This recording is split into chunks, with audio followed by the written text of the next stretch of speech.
안녕하세요. 서울 도심 한복판에서 생활하고 있는 55살 김종태입니다. 지금은 말 그대로 길 위에서 살고 있습니다. 비가 오면 비를 피하고 찬바람이 불면 얇은 담요 하나로 몸을 녹이는 그런 생활을 하고 있어요. 하지만 저는 예전엔 이렇게 살 줄은 꿈에도 몰랐습니다. 믿기 어렵겠지만 한때 저는 강남에서 이름난 사업가였습니다. 백만장자로 불리며 잘 나가던 시절도 있었죠. 그런데 지금은 이렇게 노숙자가 되어 하루하루를 버티며 살고 있습니다. 제 이야기를 들으신다면 누군가는 왜 그랬냐고, 어쩌다가 이렇게 되었냐고 궁금해 하실 겁니다. 저도 처음엔 도저히 이해할 수 없었어요. 하지만 지난 몇 년간의 시간 속에서 많은 걸 깨닫고 다시 마음을 다잡고 살아보려는 중입니다. 오늘은 제가 어떻게 이 자리까지 오게 되었는지, 그리고 지금은 어떻게 다시 일어설 희망을 품고 있는지 이야기해 드리겠습니다. 지금 제 생활은 참 힘들지만 그 속에서도 저를 지탱해주는 작은 위로가 하나 있습니다. 바로 노래입니다. 예전에 잘 나가던 시절에도 노래를 좋아하긴 했지만 노래가 이렇게 제게 큰 위안이 될 줄은 몰랐습니다. 요즘 저는 길거리에서 노래를 부르며 지냅니다. 노래를 부를 때만큼은 모든 어려움을 잊을 수 있어요. 지나가던 사람들이 동전을 던져주거나 미소를 지으며 격려해 줄 때 그 순간만큼은 다시 살아있다는 느낌을 받습니다. 노래를 시작하게 된 계기는 참 우연이었어요. 어느 날 정말 힘들었던 밤이 있었습니다. 배도 고프고 온몸이 추위에 떨리던 그날, 저는 서울역 근처에 있는 작은 공터에 앉아 있었습니다. 주변은 술에 취한 사람들, 저처럼 노숙을 하던 사람들이 가득했죠. 그런데 그중 한 명이 기타를 들고 노래를 부르기 시작했습니다. 처음엔 별 관심 없이 듣고 있었지만 그 사람의 목소리가 제 마음을 울렸습니다. 저도 노래를 할 수 있을까 하는 생각이 처음으로 들었어요. 그날 밤 집도 돈도 없지만 목소리는 아직 남아있다는 사실에 기적 같은 희망을 느꼈습니다. 다음 날 저는 동대문에서 5,000원짜리 중고 마이크를 샀습니다. 당장 배를 채워야 했지만 그 마이크를 포기할 수는 없었어요. 그리고 제가 가장 잘 알던 7080 가요를 부르기 시작했죠. 사람들은 처음엔 신경도 쓰지 않았지만 몇몇 사람들이 저를 잠깐 멈춰 세워줬습니다. 어떤 분은 제게 5,000원을 쥐어주며 목소리가 참 좋네요. 더 힘내세요. 라고 이야기해 줬습니다. 그날 받은 위로는 돈보다 더 큰 용기를 줬습니다. 하지만 제 현재의 모습에는 여전히 많은 고통과 후회가 남아 있습니다. 잘 나가던 시절을 떠올리면 지금의 제가 너무 초라하게 느껴지곤 해요. 당시엔 제 앞길이 그야말로 탄탄대로 같았습니다. 남들처럼 고생하며 일구어낸 성공이었기에 제 스스로도 자부심이 컸습니다. 그런데 그런 자부심이 결국엔 제 발목을 잡은 건지도 모르겠습니다. 돈을 벌기 위해 모든 것을 걸었고 그러다 보니 가족과도 점점 멀어졌습니다. 돈이 많아질수록 제 곁엔 믿을 수 있는 사람보다 저를 필요로 하는 사람들만 가득했어요. 사업이 무너진 건 한순간이었습니다. 잘못된 투자 결정, 동업자와의 신뢰 문제, 그리고 예기치 못한 경제 위기까지 그 모든 것이 연달아 터지며 저를 바닥으로 내몰았습니다. 더 이상 저를 믿어주는 사람은 없었고 가족조차 등을 돌리더군요. 처음엔 분노와 억울함으로 가득했지만 지금은 그 시절 제 모습이 어땠는지 돌아보게 됩니다. 지금도 제 주변 사람들은 저를 다르게 봅니다. 백만장자로 살았던 사람이라는 과거를 아는 사람들은 제 몰락을 안타깝게 여기기도 하지만 대부분은 무관심하죠. 하지만 노래를 부를 때만큼은 조금 다릅니다. 목소리로 감정을 전하고 사람들과 소통할 때 제 자신이 다시 살아있다는 느낌을 받습니다. 어떤 날은 지나가던 아이가 제 노래를 듣고 박수를 치기도 하고, 어떤 날은 비슷한 처지에 있는 노숙자가 제게 노래를 듣고 나도 용기를 얻었어요 라고 이야기합니다. 그런 순간들은 저를 다시 일으켜 세우는 작은 빛이 됩니다. 물론 노숙 생활은 여전히 고통스럽고 때로는 끝없는 터널 같기도 합니다. 하지만 노래를 통해 느끼는 희망 덕분에 저는 조금씩 앞으로 나아갈 용기를 얻고 있습니다. 제가 노래를 통해 새로운 삶을 찾아가는 과정, 그리고 과거의 삶에서 무엇을 배웠는지 앞으로 더 이야기해 드리겠습니다. 이 이야기가 누군가에게 작은 위로와 격려가 되기를 바랍니다. 구독과 좋아요를 눌러주신다면 제게 큰 힘이 될 겁니다. 저는 경상남도 밀양에서 태어났습니다. 우리 집은 그야말로 가난 그 자체였어요. 어릴 적 한여름이면 지붕에 덮은 비닐이 바람에 날아가 비가 집 안으로 쏟아져 들어오는 그런 집에서 살았습니다. 형제들은 많았지만 먹을 것은 늘 부족했습니다.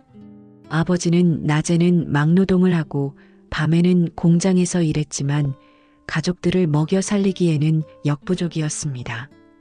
어머니는 시장에서 반찬 가게를 열어보겠다며 틈틈이 나가셨지만 남은 재료를 가져와 간신히 끼니를 때우던 날이 더 많았죠. 어린 시절에 저는 그런 가난이 부끄러웠습니다. 친구들 앞에서 집 이야기를 꺼내는 것도 두려웠고, 남들처럼 장난감이나 새 옷을 가져보는 건 상상조차 하지 못했죠. 하지만 그 시절에 저는 한 가지는 분명히 믿고 있었습니다. 가난은 물려받지 않겠다는 다짐이었습니다. 집안 형편은 제가 어찌할 수 없었지만 언젠가는 제가 이 상황을 벗어날 수 있으리라는 희망을 놓지 않았습니다. 중학교에 다니던 시절, 저는 학교가 끝나면 종종 시장으로 나가 일을 거들었습니다.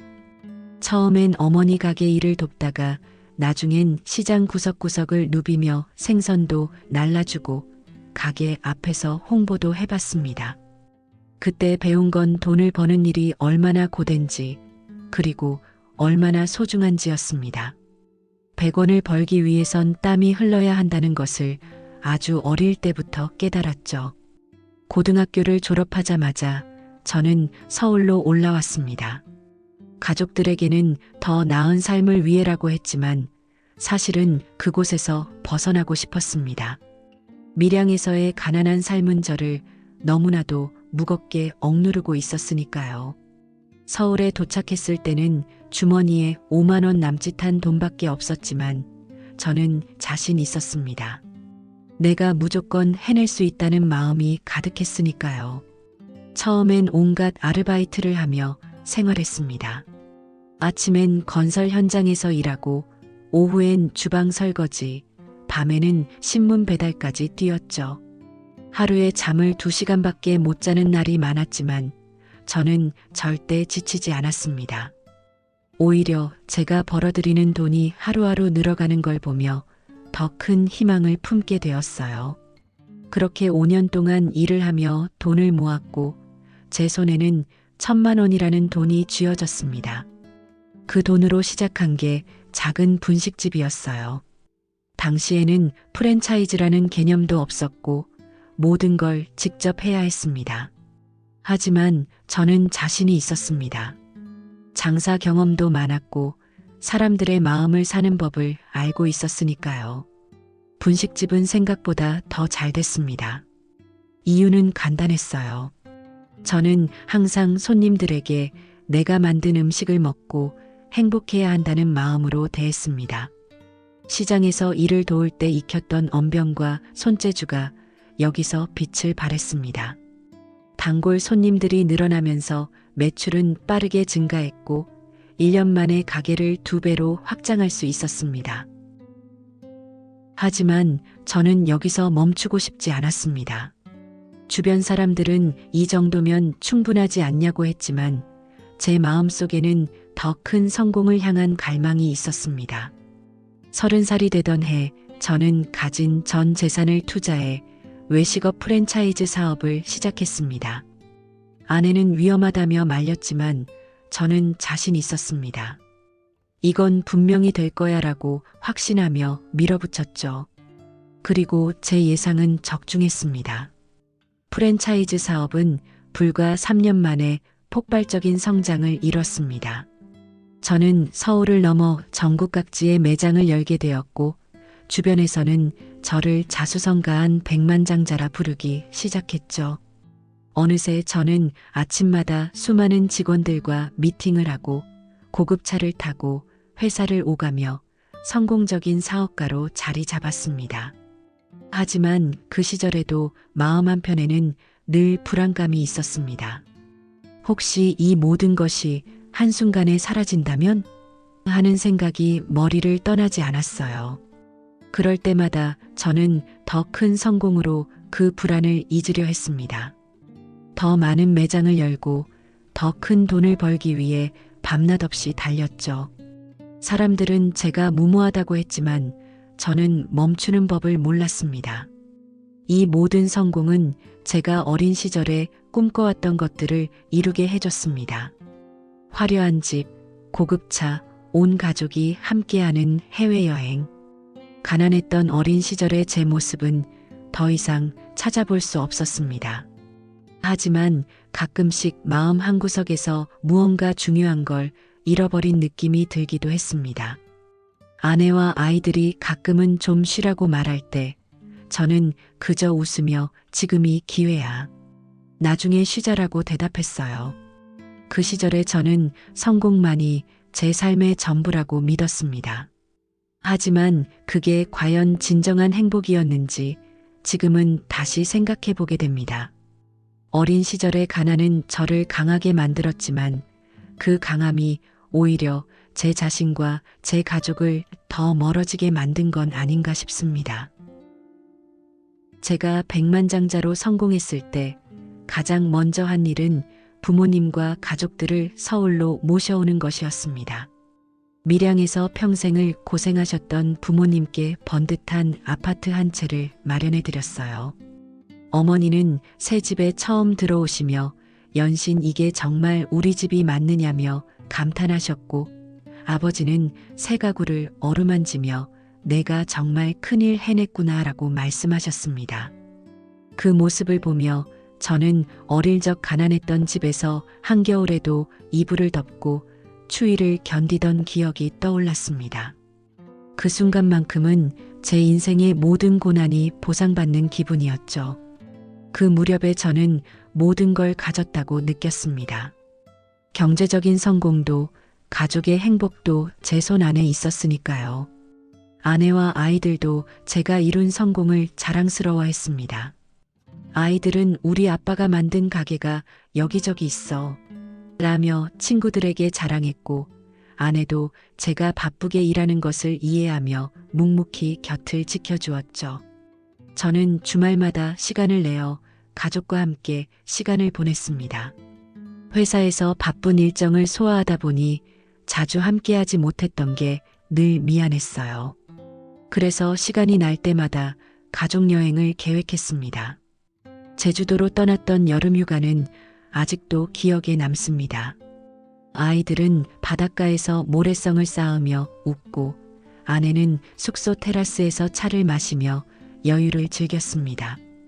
저도 그날만큼은 모든 일을 내려놓고 아이들과 함께 물장구를 치며 시간을 보냈죠.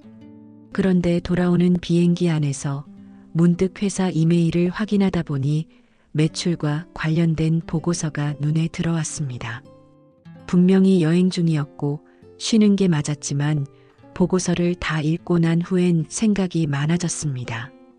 다음 분기에는 어떻게 매출을 더 올리지? 지금처럼만 하면 안 돼. 뭔가 더 해야 해. 그때 아내가 제게 말을 걸었지만 저는 대충 웃어넘기며 다시 계획에 빠졌습니다.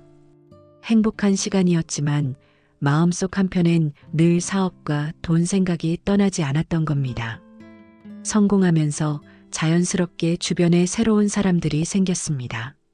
사업 관련 모임에서 만난 사람들, 투자자들, 심지어 연예인들까지도 저와 어울리길 원했죠. 그들의 관심과 존경은 저를 기쁘게 했습니다. 저와 대화할 때마다 김 사장님처럼 성공한 사람은 정말 드물어요라는 말을 듣는 건 기분 좋은 일이었죠. 하지만 그 과정에서 어릴 적부터 알고 지냈던 몇몇 친구들과의 관계는 점점 멀어졌습니다. 성공하기 전엔 저와 함께 고생하며 꿈을 이야기하던 친구들이었지만 제가 성공한 뒤로는 종태는 이제 우리 같은 사람 상대 안 해도 되겠네라며 농담처럼 거리를 두곤 했습니다. 처음엔 그 말이 농담으로 들리지 않았고 나도 변한 게 없는데 왜 이러지? 라는 생각에 혼란스러웠습니다. 하지만 시간이 지나면서 저 역시도 그들과의 만남에 덜 신경 쓰게 되었습니다. 사업과 새로운 관계를 유지하기에도 시간이 부족했으니까요. 사업이 잘 되고 제 이름이 사람들 입에 오르내릴수록 욕심은 더 커졌습니다. 처음엔 가게를 하나씩 늘리며 안정적으로 성장했지만 어느 순간부터는 빠른 확장이 목표가 되었습니다. 더 많은 지역에 더 많은 매장을 열어야 직성이 풀렸어요.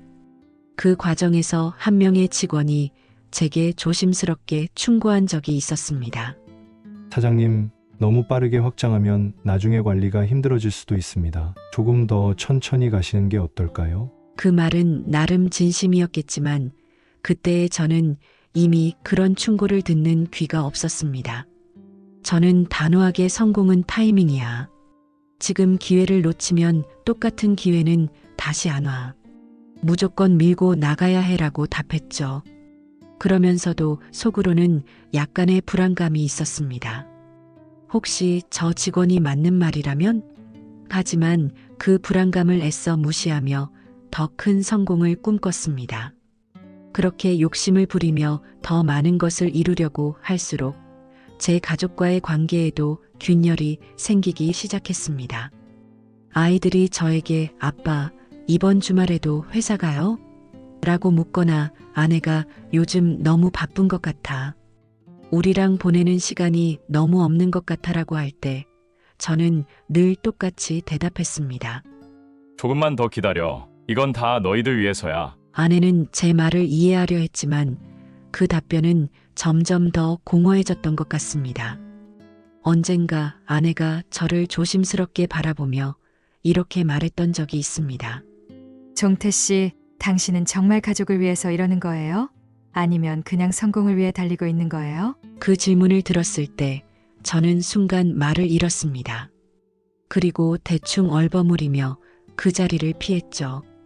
하지만 그 말은 제 마음속에 계속 맴돌았습니다. 나는 정말 무엇을 위해 이렇게 달리고 있는 걸까? 성공의 달콤함은 시간이 지날수록 저를 더 큰 욕심으로 몰아넣었고 주변의 신뢰는 서서히 금이 가기 시작했습니다. 가족과 함께하는 시간은 줄어들었고 직원들은 제가 내리는 과감한 결정들에 대해 점점 더 의구심을 갖기 시작했죠. 제가 과거에 가장 중요하게 여겼던 것들, 즉 가족과의 행복, 사람들과의 신뢰는 어딘가에서 조금씩 희미해지고 있었습니다. 그때는 몰랐습니다. 이런 작은 균열들이 언젠가 제 모든 것을 무너뜨릴 시작점이 될 줄은요. 제가 가장 믿었던 사람 중 한 명은 제 동업자였던 박철민이었습니다. 그는 사업 초기부터 함께한 사람이었고 제가 가진 아이디어와 열정을 가장 잘 이해해준 사람이었죠. 그는 말도 잘하고 인간관계도 뛰어나서 제가 부족한 부분을 채워주는 존재였습니다. 저는 그런 그를 형제처럼 믿었고 사업의 중요한 결정을 함께 내렸습니다. 철민과 함께 사업을 하며 쌓아 올린 성과는 대단했습니다. 그는 새로운 점포를 여는데 필요한 인허가 문제를 해결해주고 투자자들과의 협상도 도맡아 했습니다. 저는 그의 능력과 헌신을 의심한 적이 없었습니다. 우리는 함께라면 뭐든지 할 수 있다는 확신 속에서 달려왔으니까요. 하지만 성공이 커질수록 철민의 태도는 조금씩 변했습니다. 처음엔 작은 변화들이었어요. 늘 투명했던 자금 보고가 점점 불분명해졌고 중요한 계약 사항에 대해 저와 상의하지 않는 일이 잦아졌습니다. 저는 철민에게 몇 번 물었습니다. 철민아, 요즘 뭐 바쁜 거 있어? 나한테 말 안 해도 되는 일이야? 그는 늘 웃으며 말했습니다. 아, 형, 내가 알아서 처리한 거야. 형은 신경 쓰지 말고 다른 일에 집중해. 그의 말에 의심이 들면서도 저는 그를 믿기로 했습니다. 철민이 정도면 나를 배신할 리 없지. 그저 바빠서 그런 거겠지라는 생각으로 스스로를 안심시켰습니다. 그러던 어느 날 철민이 제게 새로운 투자 기회를 제안했습니다. 지방의 대형 복합 쇼핑몰을 열자는 것이었습니다. 그는 투자자와의 계약을 따내는 데 성공했고 이 프로젝트는 우리가 기존 사업을 한 단계 끌어올릴 기회로 보였습니다. 하지만 저는 왠지 불안한 마음을 떨칠 수 없었습니다. 철민아, 이건 좀 위험한 거 아니야?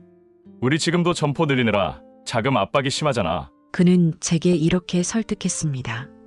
형, 기회는 잡아야 해. 지금 투자하지 않으면 우린 이대로 정체될 거야. 내가 다 알아봤으니까 형은 믿고 따라와. 철민의 말은 자신감에 가득 차 있었습니다.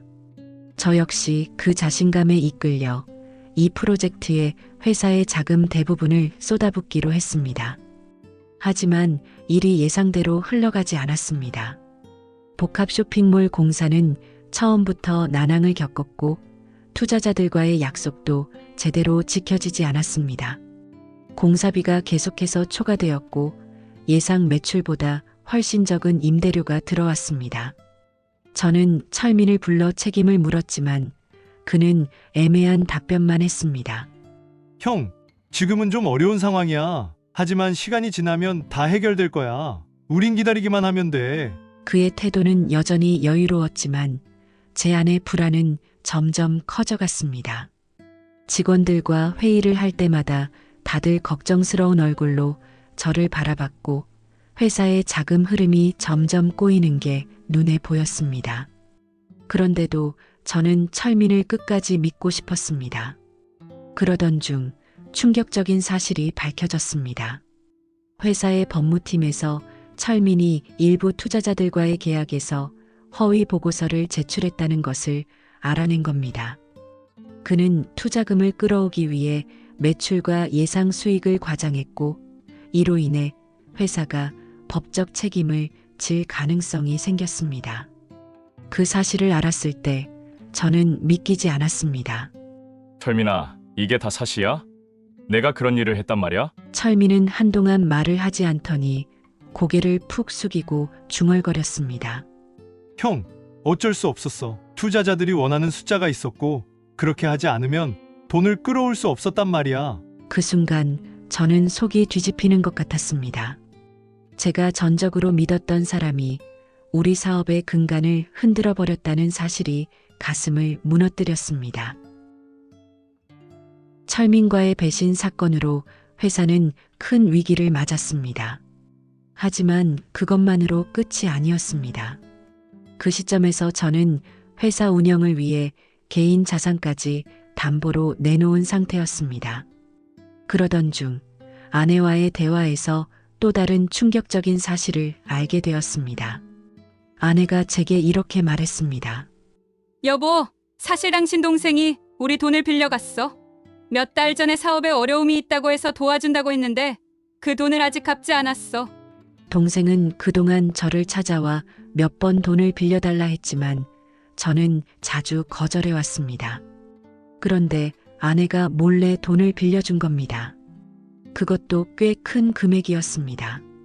그 돈이 지금 저에게 얼마나 중요한지 아내는 몰랐던 겁니다. 저는 아내에게 화를 내기보다 그저 망연자실할 수밖에 없었습니다. 내가 믿었던 동생도 나를 도와야 할 가족도 내 상황을 이해하지 못하고 오히려 등을 돌렸다는 사실이 마음을 더 아프게 했습니다. 이 모든 일이 겹치며 저는 완전히 무너졌습니다. 회사는 부도가 났고 빚더미에 올라앉은 저는 모든 재산을 잃게 되었습니다. 가족들은 저를 탓하기 시작했고 철민은 이미 모습을 감췄습니다. 동생은 연락조차 되지 않았고 아내와 아이들도 저를 점점 멀리했습니다. 사업 실패의 책임은 분명 저에게 있었습니다. 하지만 저는 그 모든 상황을 받아들이기가 너무나도 힘들었습니다. 가족과 신뢰했던 동업자까지 모두 등을 돌린 상태에서 저는 세상에 완전히 고립된 기분이었습니다. 회사 부도로 모든 것을 잃은 뒤 저는 그간 가슴속에 묻어두었던 두려움이 현실로 드러나는 것을 느꼈습니다. 가족들과의 관계가 악화된 건 돈 때문만이 아니었습니다. 제가 성공을 쫓아온 방식, 가족들과의 소통 부족, 그리고 몰락 이후의 혼란 속에서 얽힌 감정들이 점점 서로를 갉아먹고 있었습니다. 부도가 나고 나서도 아내는 처음엔 저를 믿어주려 했습니다. 저와 결혼하던 시절부터 아내는 제 곁에서 항상 묵묵히 지켜봐준 사람이었죠. 하지만 제가 모든 재산을 날리고 빚까지 떠안은 상태가 되자 그녀의 얼굴에서도 점점 불안과 실망의 흔적이 보이기 시작했습니다. 어느 날 아내가 제게 말을 걸었습니다. 종태 씨, 지금 우리 상황이 어떻게 돌아가는지 알아요? 대출 독촉장이 날아오고 아이들 학원비도 밀리고 있어요. 저는 그녀의 말을 들으며 아무 말도 할 수 없었습니다. 속으로는 알아, 다 안다고라고 외치고 있었지만 입 밖으로는 아무 대답도 나오지 않았습니다. 이게 다 당신이 만든 일이잖아요. 왜 이렇게 됐는데도 아무 계획도 없는 거예요? 그 순간 저는 참아왔던 감정을 터뜨리고 말았습니다. 나도 알아. 내가 다 망쳤다고. 하지만 지금 와서 내가 뭘 어떻게 해야 하냐고. 제 목소리가 집안에 울려 퍼졌습니다. 아이들이 방 안에서 조용히 문을 닫는 소리가 들렸습니다. 아내는 제 말을 듣고 한동안 말이 없더니 조용히 소파에 앉아 눈물을 닦았습니다. 그 모습을 보는 순간 저는 가슴이 미어지는 것 같았습니다. 나는 정말 내 가족을 망가뜨렸구나라는 생각이 머리를 스쳤습니다. 아내와의 갈등이 깊어질수록 아이들과의 관계도 악화되었습니다. 이전엔 아이들이 저를 자랑스러워했지만 이제는 저를 보는 눈빛에 두려움과 거리감이 담겨 있었습니다. 하루는 고등학생인 큰아들이 제게 말을 꺼냈습니다. 아빠, 학원비 밀려서 학원에서 그만 나오래요. 저는 너무 놀라 말을 잃었습니다. 뭐, 학원 선생님이 직접 그렇게 말했어? 아들은 고개를 끄덕이며 답했습니다. 네, 선생님이 더 이상은 안 된다고 하셔서 그냥 학교 공부로도 해보려고요. 그 말을 듣는 순간 저는 제 아이가 어떤 기분이었을지 상상만 해도 가슴이 아팠습니다. 아이는 자신의 꿈을 위해 노력해야 할 나이에 부모의 경제적 실패 때문에 꿈을 접을 위기에 처했던 겁니다. 저는 그 순간을 수습하기 위해 무언가를 말하고 싶었지만 아무 말도 떠오르지 않았습니다. 아빠가 미안하다. 정말 미안하다. 결국 그 한마디만 남겼습니다. 하지만 아이의 표정은 여전히 차가웠고 제 사과는 아이에게 닿지 않은 것 같았습니다. 가족 문제는 여기서 끝나지 않았습니다. 한때 제가 가장 믿었던 동생과도 큰 다툼이 있었습니다. 아내가 말했던 대로 동생이 우리 집 돈을 빌려간 뒤로는 소식이 끊겼습니다. 저는 동생을 직접 찾아가야겠다고 생각했습니다. 동생을 만난 건 서울 외곽에 있는 작은 카페였습니다. 그곳에서 동생은 제 눈치를 보며 말을 돌리기 바빴습니다. 형, 지금 나도 힘들어. 빌린 돈 금방 갚으려고 했는데 일이 잘 안 풀려서 조금만 더 기다려줘. 저는 그 말을 듣자마자 참아왔던 분노가 폭발했습니다. 너 지금 나랑 장난하냐? 내가 힘들 때는 어디 있었어? 내가 빌려간 돈 때문에 우리 집 상황이 더 어려웠어. 동생은 당황한 듯 고개를 숙이며 변명했습니다. 형, 나도 어쩔 수 없었어. 사업이 망했잖아. 내가 진짜 일부러 그런 거 아니야. 그의 말이 진심일 수도 있었겠지만 그 순간 저는 그 어떤 진심도 받아들일 여유가 없었습니다. 내가 너한테 어떻게 했는데? 내가 내 사업에 얼마나 도와줬는데 내가 날 이렇게 배신해? 제 목소리가 커지자 카페에 있던 사람들이 저희 쪽을 쳐다보기 시작했습니다. 동생은 민망한 듯 자리를 피하려고 했고 저는 더 이상 말을 잇지 못한 채 멍하니 자리에 앉아 있었습니다. 그날 이후 저는 점점 가족과도 주변 사람들과도 멀어지기 시작했습니다. 아내는 더 이상 저와 눈을 마주치지 않았고 아이들은 집에 있는 시간보다 밖에 있는 시간이 많아졌습니다. 동생은 연락을 끊었고 저를 아끼던 몇몇 친구들조차 이제는 조심스럽게 거리를 두는 게 느껴졌습니다. 가족과 단절되었다는 사실은 제게 가장 큰 충격으로 다가왔습니다. 사업 실패는 제가 견뎌낼 수 있었습니다. 하지만 제가 믿고 사랑했던 사람들마저 떠난다는 건 도저히 감당할 수 없는 고통이었습니다. 저는 홀로 방 한구석에 앉아 문득 이런 생각이 들었습니다. 결국 내가 이렇게 된 건 내 욕심 때문 아니었을까? 내 가족은 그동안 나를 얼마나 힘들게 생각했을까? 그 후로도 몇 번이고 가족과 화해를 시도했지만 그때마다 서로 쌓인 감정과 오해로 인해 제대로 된 대화를 나누지 못했습니다. 가족과의 갈등이 점점 깊어지며 저는 그때서야 비로소 깨달았습니다. 성공을 위해 달려온 시간이 결국 가족과의 관계를 소홀히 만든 결과를 낳았다는 것을요. 사랑하는 사람들과의 관계가 얼마나 소중한지 그것을 잃고 나서야 비로소 깨닫게 된 제 자신이 너무 원망스러웠습니다. 사업 부도로 인한 충격이 가라앉기도 전에 제게 닥친 것은 끝없는 실패와 빚의 압박이었습니다. 처음엔 모든 것을 다시 시작할 수 있으리라는 막연한 희망이 있었습니다. 한 번 실패했을 뿐이야. 내가 여기까지 올라왔던 사람이잖아. 이번에도 다시 일어날 수 있어. 이렇게 스스로를 다독이며 제 길을 노렸습니다. 하지만 현실은 제 예상보다 훨씬 냉혹했습니다. 회사 부도 후 저는 남은 돈을 끌어모아 작은 가게를 하나 열었습니다. 예전처럼 분식집부터 시작해보자는 생각이었죠. 초라한 점포였지만 다시 시작할 수 있다는 희망으로 매달렸습니다. 하지만 세상은 이미 많이 변해 있었습니다. 비슷한 가게가 골목마다 즐비했고 손님들은 예전처럼 제 가게에 오지 않았습니다. 처음 한두 달은 버텼지만 매출은 점점 줄어들었습니다. 가게 문을 닫는 날 저는 가게 앞에 앉아 스스로에게 물었습니다. 왜 이러는 거지? 내가 뭘 잘못한 걸까?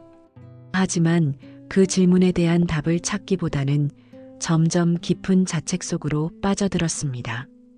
내 능력이 여기까지였던 건가? 내가 진짜 실패한 인간이 된 걸까? 하는 생각이 머릿속을 떠나지 않았습니다. 가게를 정리하고 남은 빚은 오롯이 제 몫이 되었습니다. 다시 시작해보려는 시도는 또 한 번 실패로 끝났고 그 실패는 또 다른 빚을 만들었습니다. 빚 독촉 전화는 하루도 쉬지 않았고 하루가 멀다 하고 집으로 찾아오는 채권자들로 인해 가족들까지 점점 지쳐갔습니다. 아내와의 관계는 이미 회복 불가능할 정도로 멀어져 있었습니다. 부도 이후에도 제 곁에 남아주려 했던 아내였지만 연이은 실패로 인해 생활비조차 마련하지 못하자 그녀도 한계에 다다랐습니다. 어느 날 밤 아내가 제게 이렇게 말했습니다. 이제는 정말 안 되겠어. 당신이 뭘 어떻게 하든 상관없지만 나는 더 이상 이렇게 살 수 없어. 나 혼자라도 애들 데리고 나가서 살게. 그 말을 들었을 때 저는 뭐라고 대답해야 할지 몰랐습니다. 속으론 제발 나를 떠나지 말아줘라고 외치고 싶었지만 입 밖으로는 한마디도 나오지 않았습니다. 그동안 그녀가 얼마나 힘들었을지, 얼마나 외로웠을지를 생각하면 말릴 자격조차 없다고 느꼈기 때문입니다. 다음 날 아내는 아이들과 함께 집을 떠났습니다. 빈집에 홀로 남겨진 저는 한참 동안 가만히 앉아 있었습니다. 가족들이 떠난 집은 조용했지만 그 침묵 속에서 제 마음은 무너지고 있었습니다. 가족이 떠난 뒤 저는 더 이상 집세를 낼 수 없었습니다. 몇 주 후 집주인은 저에게 나가달라고 요구했습니다. 마지막으로 집에서 나오는 날 남은 짐은 작은 가방 하나뿐이었습니다. 그것마저도 무겁게 느껴졌습니다. 길거리에 나선 첫날, 저는 막막함과 함께 이상한 해방감을 느꼈습니다.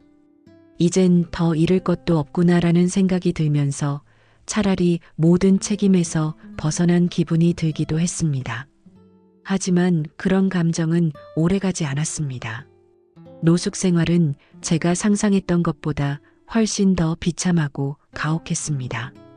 서울역 근처에서 노숙 생활을 시작한 첫날, 저는 제 인생에서 가장 처참한 순간을 맞이했습니다. 바닥에 깔린 박스 한 장이 저의 침대였고 누군가 버리고 간 얇은 이불 하나가 전 재산이었습니다.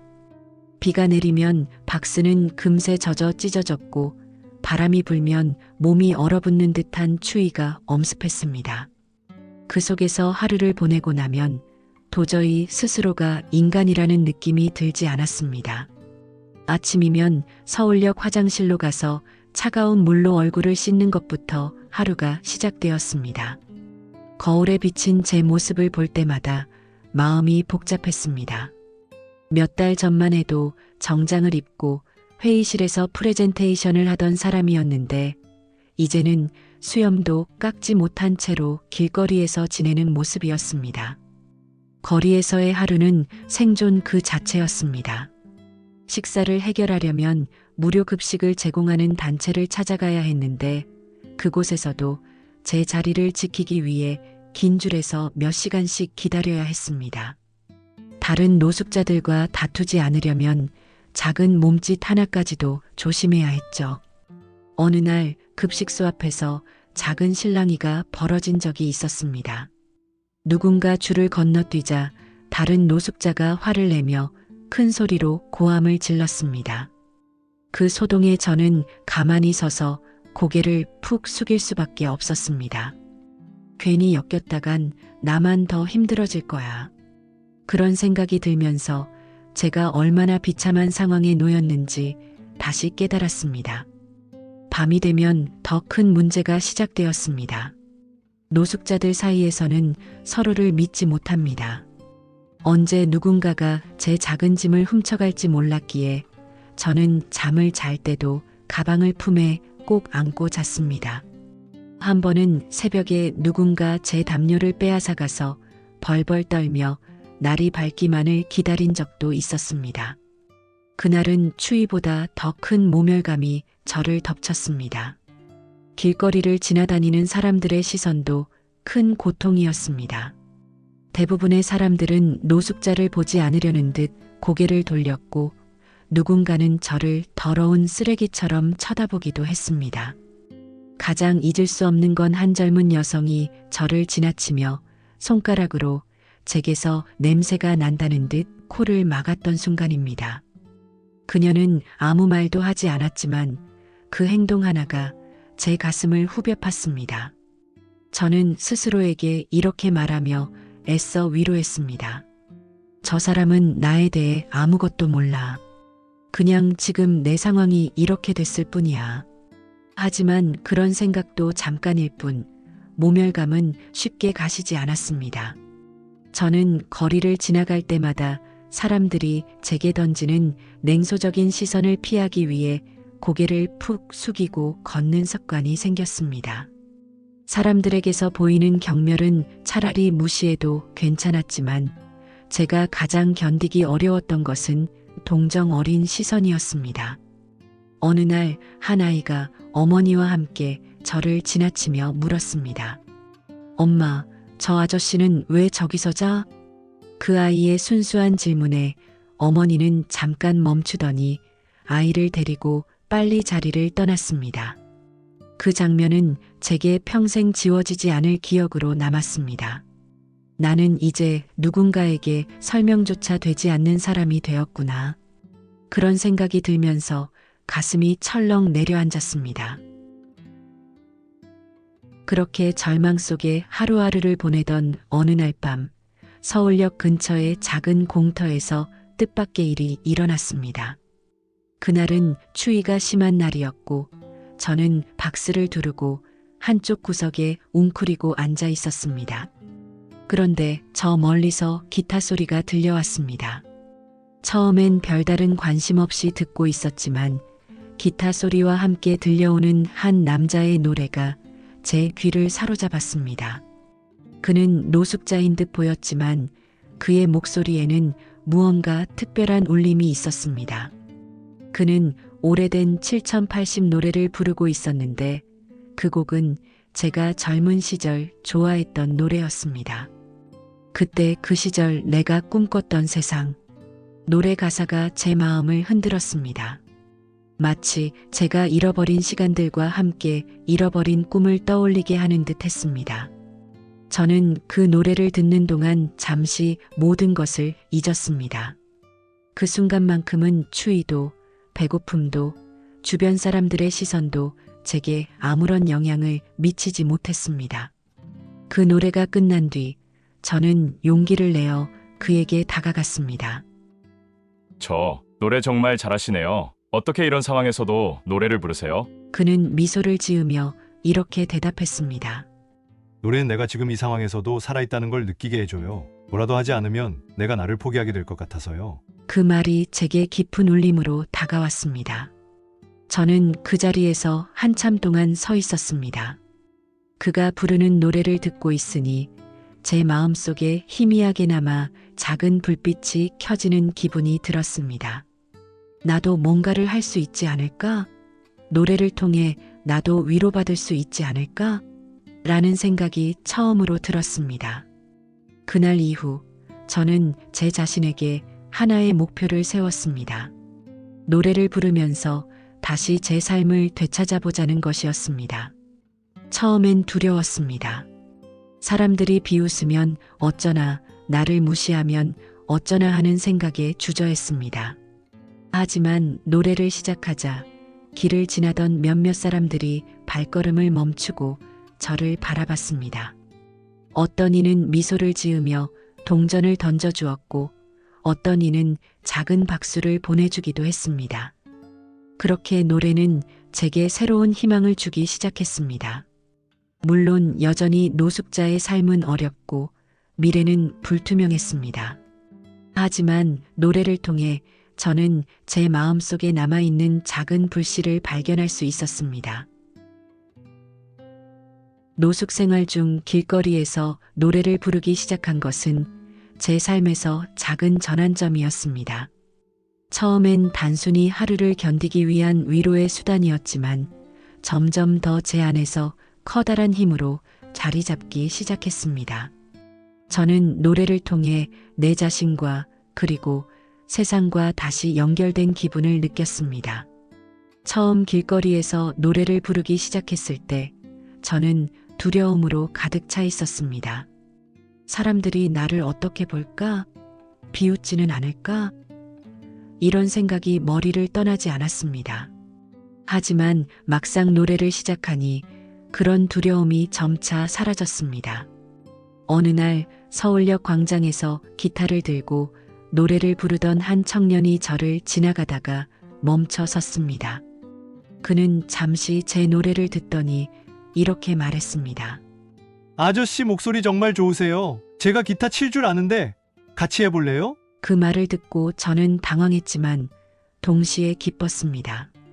누군가 제 목소리를 인정해줬다는 사실이 제게 작은 자신감을 주었기 때문입니다. 그 청년과 함께 노래를 부르며 저는 오랜만에 누군가와 교감한다는 느낌을 받았습니다. 그날 우리는 밤이 늦도록 함께 노래를 부르며 주변 사람들의 박수를 받았습니다. 그 경험은 제게 또 다른 용기를 주었습니다. 노래를 통해 나는 여전히 사람들과 연결될 수 있구나. 그날 이후 저는 본격적으로 거리 공연을 시작했습니다. 물론 여전히 불안정한 노숙 생활이었지만 매일 몇 시간씩 노래를 부르는 시간만큼은 제 자신이 살아있다고 느낄 수 있었습니다. 그러던 어느 날 저를 유심히 지켜보던 한 사람이 다가왔습니다. 그는 근처에 작은 카페를 운영하는 사장님이었는데 저에게 뜻밖의 제안을 했습니다.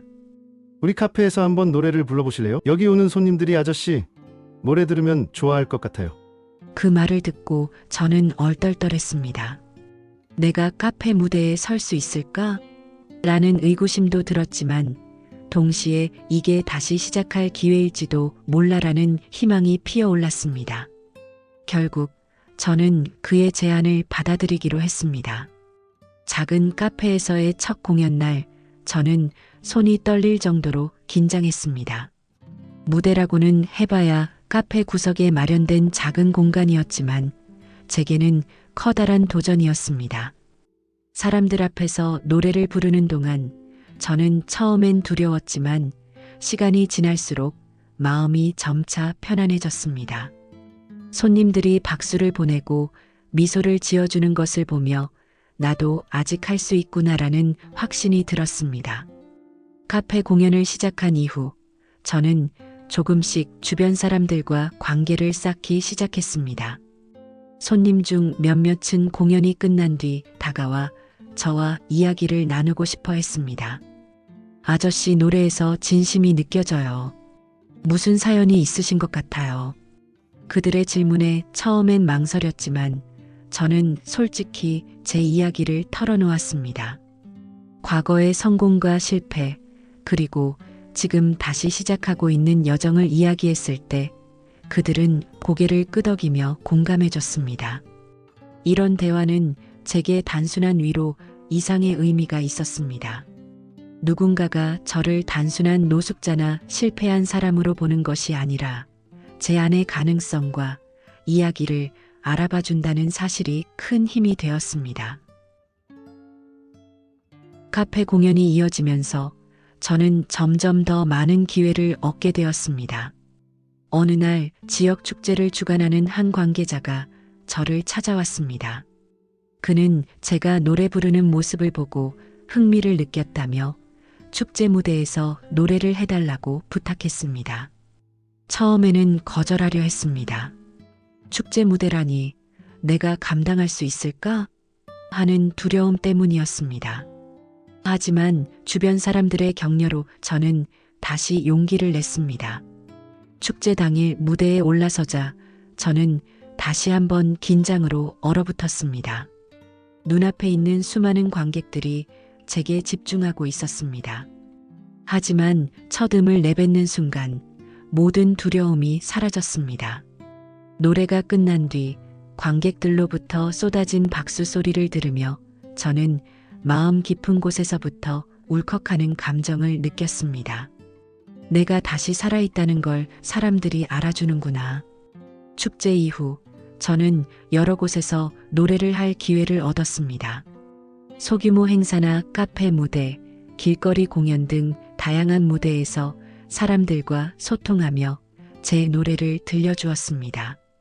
이제는 노숙 생활에서 벗어나 작은 월세방에서 살며 안정된 삶을 되찾아가고 있습니다.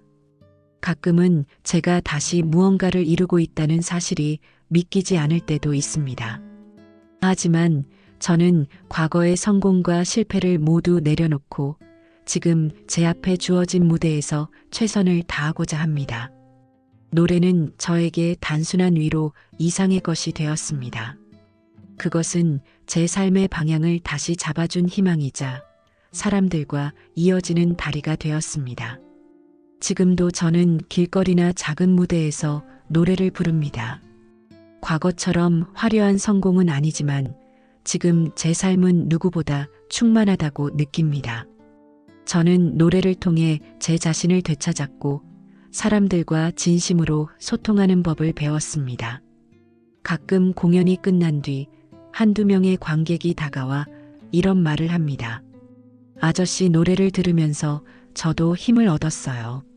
그런 말을 들을 때면 저는 다시 한번 제 삶이 얼마나 소중한지 깨닫습니다. 제 인생은 그야말로 롤러코스터와 같았습니다. 한때는 모든 것을 가진 것처럼 느껴졌지만 또 다른 한때는 바닥까지 떨어져 모든 것을 잃어야 했습니다. 그 과정에서 저는 중요한 것들을 많이 깨달았습니다. 그 깨달음들은 아마 제가 그 긴 고통의 터널을 지나온 이유이자 지금 이 순간에도 삶을 계속 이어갈 수 있는 힘이 되어주는 것들입니다. 사업이 잘 나가던 시절에 저는 가족과의 관계를 우선순위에서 밀어냈습니다. 그때의 저는 일을 위해 가족과의 시간을 희생하는 것이 어쩔 수 없는 선택이라고 생각했습니다. 지금만 조금 더 고생하면 더 좋은 미래가 올 거야. 그렇게 스스로를 설득했죠. 하지만 시간이 지나고 제가 모든 것을 잃었을 때 깨달았습니다. 아내와 아이들, 그리고 주변 사람들과의 관계가 얼마나 소중했는지를요. 성공과 실패는 시간에 따라 바뀌는 것이지만 사람들과의 관계는 한 번 잃으면 다시 되찾기 어려운 것들이었습니다. 지금 저는 노래를 통해 많은 사람들을 만나며 그들과 진심으로 소통하려고 노력합니다. 누군가 제 노래를 들으며 미소를 짓고 또 누군가는 힘이 났다고 말해줄 때마다 저는 다시 한번 사람들과의 관계가 얼마나 중요한지를 느낍니다. 성공이란 결국 나 혼자 이루는 것이 아니라 나와 함께하는 사람들과 연결되어야 진정한 의미가 있다는 것을요. 제가 처음 노숙 생활을 시작했을 때 제 마음은 무너져 있었습니다. 나는 이제 끝났다. 더 이상 이룰 것도 할 수 있는 것도 없다. 이런 생각이 머릿속을 떠나지 않았습니다. 하지만 길거리에서 노래를 부르며 저는 제 삶의 새로운 가능성을 발견했습니다. 사람들은 흔히 실패를 끝이라고 생각합니다. 저도 그랬습니다. 하지만 실패는 끝이 아니라 새로운 시작의 문턱이라는 걸 이제는 확실히 알게 되었습니다. 물론 그 문턱을 넘는 건 두렵고 힘든 일입니다. 하지만 그 문턱을 넘었을 때 보이는 새로운 세상은 이전에 알지 못했던 희망으로 가득 차 있습니다. 저는 노숙자의 삶 속에서도 노래를 통해 다시 시작할 수 있었습니다. 처음엔 작은 용기 하나로 시작했지만 그 용기가 점점 커지며 제 삶을 변화시켰습니다. 만약 지금 시청자 중에 저처럼 실패의 끝자락에서 절망을 느끼고 계신 분이 있다면 저는 이렇게 말하고 싶습니다. 실패는 끝이 아닙니다. 아주 작은 한 걸음이라도 내딛어 보세요. 그 작은 걸음이 생각지도 못한 새로운 길로 이어질 것입니다. 과거에 저는 늘 미래만 바라보며 살았습니다. 다음 달에는 매출을 더 올려야지. 올해는 점포를 2배로 늘려야지. 이런 생각으로 현재를 등한시한 채 달려왔습니다. 그리고 실패와 절망을 경험하면서 저는 지금 이 순간에 감사하는 법을 배웠습니다. 지금의 제 삶은 화려하지 않습니다. 하지만 매일 노래를 부르며 사람들과 소통할 수 있는 오늘의 순간은 과거의 성공보다 더 소중하게 느껴집니다. 저는 더 이상 언젠가라는 말로 미래를 바라보지 않습니다. 대신 오늘 내가 최선을 다해 할 수 있는 일은 무엇일까? 를 생각하며 하루를 살아갑니다. 여러분도 혹시 지금 삶이 힘들다고 느껴지신다면 오늘 하루 속에서 작은 감사의 순간들을 찾아보시길 바랍니다. 우리가 살아가고 있다는 그 사실만으로도 충분히 감사할 일이 될 수 있습니다. 저의 이야기가 여러분께 작은 용기와 위로가 되었으면 좋겠습니다. 혹시 여러분 중에 저와 비슷한 경험을 하셨거나 실패로 인해 힘들어하고 계신 분이 있다면 댓글로 여러분의 이야기를 들려주세요. 여러분의 이야기가 저에게도 큰 힘이 될 것입니다. 또한 만약 이 영상을 보며 작은 위로를 받으셨다면 구독과 좋아요를 눌러주세요. 그것은 단순히 숫자가 아니라 저에게 다시 일어설 힘이 됩니다. 삶은 때로 우리를 가장 낮은 곳으로 내몰지만 그 속에서도 작은 희망의 씨앗을 발견할 수 있다면 우리는 다시 일어설 수 있습니다. 제가 노래를 통해 배운 것처럼 여러분도 각자의 방식으로 다시 시작할 수 있기를 바랍니다. 이렇게 제 이야기를 들어주셔서 감사합니다. 다음 영상에서도 여러분과 더 깊은 이야기를 나눌 수 있기를 바랍니다.